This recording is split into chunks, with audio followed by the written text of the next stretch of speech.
Familial. On est 6 frères dans l'entreprise. Mes parents, ils étaient reconnus pour faire du pain et que des garçons. Tous les frères dans l'entreprise, même ma mère travaillait aussi. On est comme nés tous entre 2 cuites de pain. Et puis on a tous grandi dans l'entreprise. Vers les années 85-90, c'est qu'on ne faisait que du pain blanc, pain de blé entier. Par contre, on développait beaucoup de pain de blé. On sentait que la compétition arrivait sur le marché, puis on s'est aperçu qu'on devait développer encore des produits encore plus spécifiques. Moi, c'est Gaston, je suis le 3e des frères Fauché.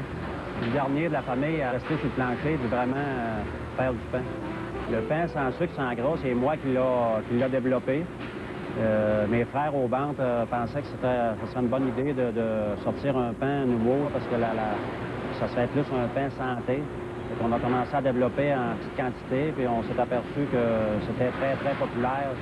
On a continué à développer plus en grande quantité. Puis en 2002, c'est un de nos plus gros vendeurs, puis un de nos pains qui est le plus reconnu dans la province. Le sucre sert à nourrir la levure. La levure sert à faire fermenter. C'est pour ça que quand on fait du pain sans sucre, sans gras, c'est beaucoup plus difficile parce que c'est juste le sucre que la farine contient. Le gras, c'est un peu pour la tendreté.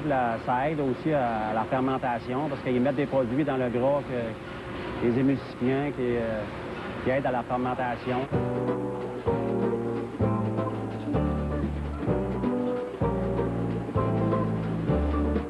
Le patrin, c'est pour le malaxage. On ajoute des ingrédients, l'eau, la levure, la farine. On brasse environ 10 à 12 minutes, tout dépendant de la grosseur de la pâte. Après, on sort la pâte. Après, c'est la période du pesage. On pèse 40. Après ça, attendre dans la rondeuse pour faire le moulage. Après, ça s'en va dans l'étuve pour un temps de repos pour la pâte de 3 à 4 minutes. Après, attendre dans la pétisseuse pour sortir les gaz de la fermentation.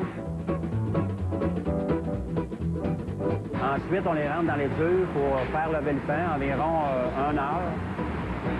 Après, c'est la période de la cuisson. On le rentre dans le four environ 15 minutes à 480 degrés. Bon, normalement, un pain là, avec du sucre, ça se cuit environ à 400-420 parce que c'est le sucre qui fait pleurer la croûte. Fait qu'un pain sans sucre, c'est dur à faire changer couleur. Au début, le pain sans sucre, sans gras, c'est certain qu'on a eu beaucoup de difficultés quand on a commencé à... Quand il est fait en petite quantité, puis il est pesé manuel, tout est fait manuel, il y a moins de problèmes.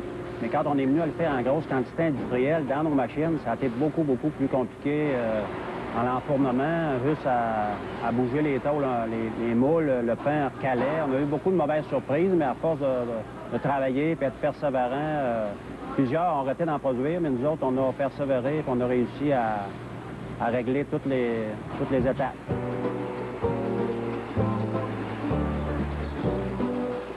Là, c'est la période du démoulage, c'est les ventouses, c'est un système vacuum qui sort le pain des moules. Après ça, on le sort d'un rack, c'est la période de refroidissement.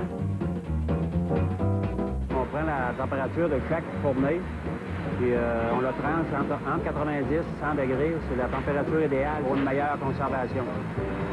Après le tranchage, c'est l'emballage. Chaque pain est mis dans un sac, le prix, la date marquée après. Après, il est emporté à l'expédition, puis il est prêt pour le client. Le pain sans sucre, sans gras, c'est certain qu'il n'a pas l'air tout à fait d'un pain traditionnel, d'un pain blanc, parce qu'il y a des alvéoles, les trous un peu plus gros. C'est un pain qui ne sera pas aussi tendre qu'un pain régulier.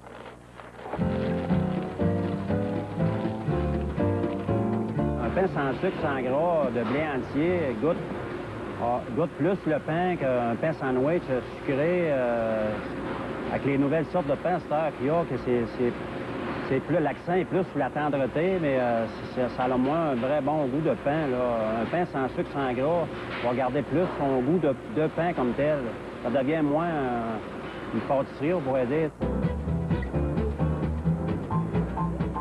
Travailler en famille, c'est pas nécessairement facile. On en parle à d'autres PME qui ont travaillé, qui ont commencé des entreprises en famille. C'est pas nécessairement facile.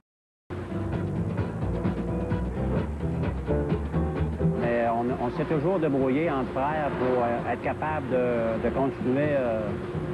On a chacun nos responsabilités, puis ça a toujours assez bien été. Mes parents, aujourd'hui, lorsqu'ils voient l'entreprise où elle est, là, quand ils l'ont laissée, elle avait environ une vingtaine d'employés. Aujourd'hui, on parle de tout près de 200 employés. Et puis, un chiffre d'affaires aussi qui a suivi avec ça, là, tout près de 18 millions de chiffres d'affaires. Ça en fait des petits pains. On ne s'aime pas de l'odeur du pain, ça reste qu'on a été élevé avec notre père dans cette odeur, puis on n'est plus capable de s'en passer.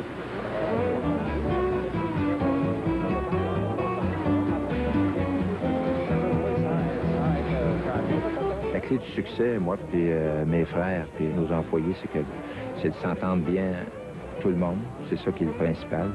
D'avoir aussi d'aller vers un même but.